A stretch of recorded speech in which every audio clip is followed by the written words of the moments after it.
What's up, everybody? I know I've taken a brief hiatus from filming, but I am back, and today we are on the 2020 Vespa Sprint 150. We were going to film at Fred's spot. Fortunately, Fred was a little cranky, and it was pretty crowded down there, so we're along Brushy Creek right now, just downstream from him. Today we're going to go over the Vespa Sprint chassis, the new dashboard, and the new front suspension to find out if this Vespa is right for you. For 2020, the frame didn't change. It's the same Vespa monocoque chassis that a lot of people say rusts in the north. Fortunately, I live here in Texas. It does have some plastic bodywork, such as the fender, the handlebar cover, and the floorboard, so over time, if those crack, they're easily replaceable. Now, for your non-Vespa gurus, it's very simple. The Sprint and the Primavera are these small frame Vespas and feature a smaller section here. It's also a lot narrower than the big body Vespa GTSs, which stick out about an inch or two more and have a much broader seat range. The 2020 Sprint is still running the latest single-cylinder 3-valve motor from Vespa with the new iGet technology. The iGet standing for Green Experience Technology. I get more fuel economy, I get more miles before my service and maintenance is due, and I get a higher top speed. They also say I get a better exhaust now. That's debatable. It's a little quieter if you ask me. For all you speed racers out there, Vespa's now running a 12-inch wheel front to back, giving you more stability through the corners. It's a 110 front tire and a 120 rear tire.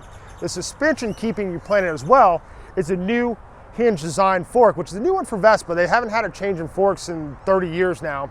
The rear is still running the mono shock in the back. Now the cool thing is, Vespa's actually designed this bracket right here to come off, and you can apply a lowering link as well for the height deprived people.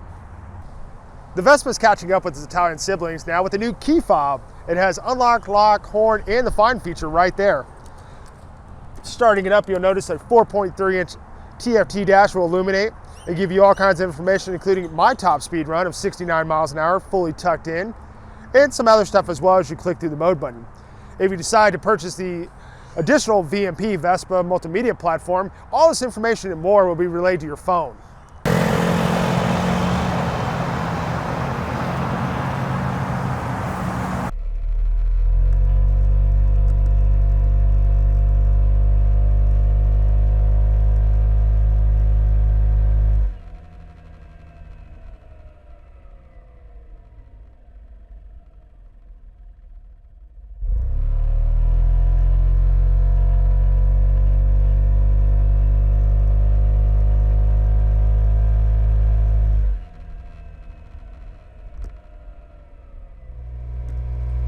We're gonna go ahead and get right to it. Aside from off-road, the one place you'll rarely see a Vespa Sprint or Primavera is on the highway.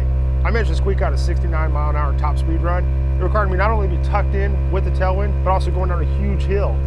Typically, speeds will hover around 60 to 65 miles an hour. Unfortunately, with speed limits nearly abolished via COVID-19, you won't stand a chance of keeping up the pace. I would only recommend a short jump on the highway to avoid the traffic intersection, if you're brave enough.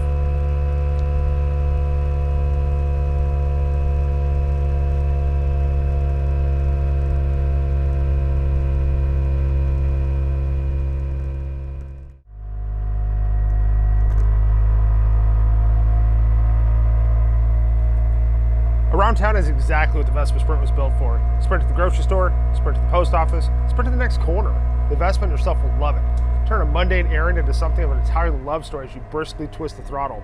The Vespa ride will alter your mind from cruising past strip centers and gas stations to pizzerias and coliseums.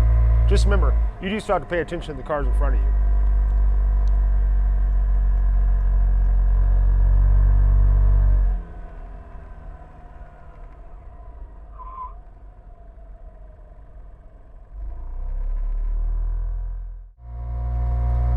Originally built in the small town of Pontedera, Italy, the Vespa chassis is always focused on handling for tight, technical, and sometimes, well, rough roads.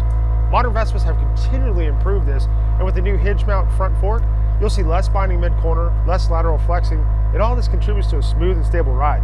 The rear suspension hasn't changed yet, but the chassis still feels fine even when I may or may not purposely over-apply the rear brakes and slid the rear to a stop with a giant smirk on my face. Few people are trying to pit their Vespa 150 scooter against motorists in a stoplight-to-stoplight drag race, but the latest Vespa iGet motor will lurch from 0 to 20 miles an hour quickly and outpace traffic. For quicker top-end acceleration, I'd recommend giving the scooter a little running help. The top end will begin to taper off around 45-50 miles an hour and slowly climb the rest of the way, even with my large frame body on it.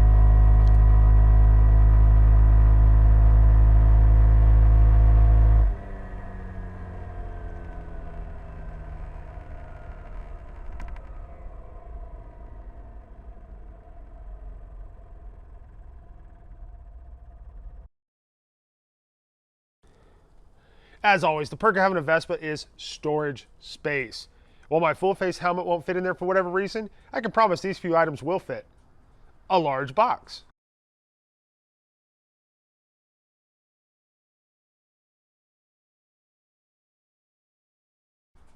A lot of disc.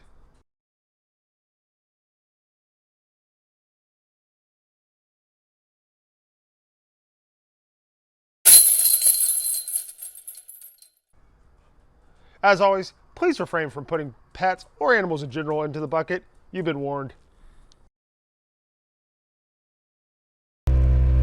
Adding to the never-ending insurance checklist of features, the Sprint continues to carry on with ABS brakes in the front. Hard to display on film, but locking up the front brake will result in a sudden to a stop as the ABS ECU tries to regain stopping power while avoiding sliding. For a visual presence, they now have LED headlights and a redesigned tail light. One place you won't be sprinting to is the gas station. The 154cc motor barely sips from its 2.1-gallon gas tank, getting close to a claimed 100 miles per gallon with what I would assume is a less throttle-happy rider. Side note, has anybody ever put 2.1 gallons of gas in their Vespa? I can't imagine a Vespa not being fun. While some groan about the twist and go, the lack of smoke from a two-stroke engine needing a top-end rebuild, the no spare tire, the fact is Vespa has created a scooter that almost anyone can ride. It's fantastic. If you get bored, just remember, you can always grab tacos.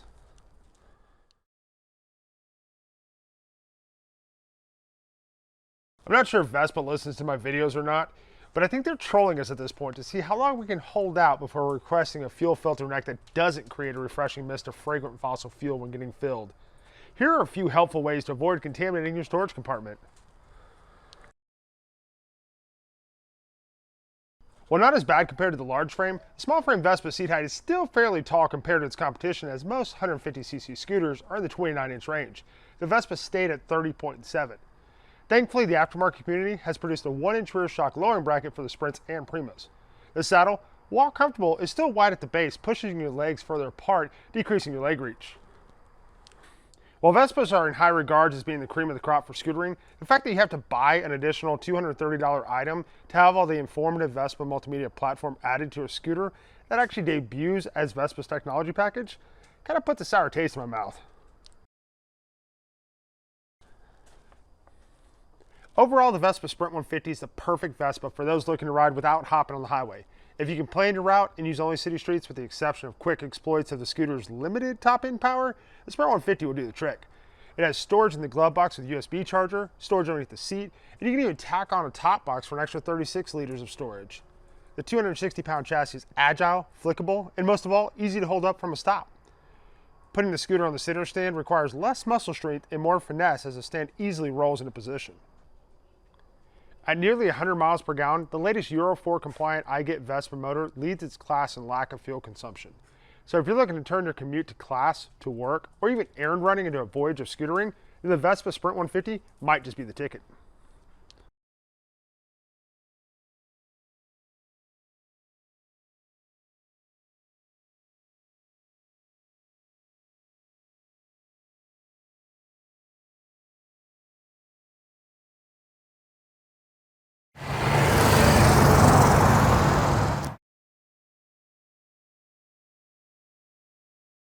The 2020 is running the newest generation of the iGet motor. I get better fuel economy, I get better speeds, and I get less maintenance intervals. Like, it's quit laughing.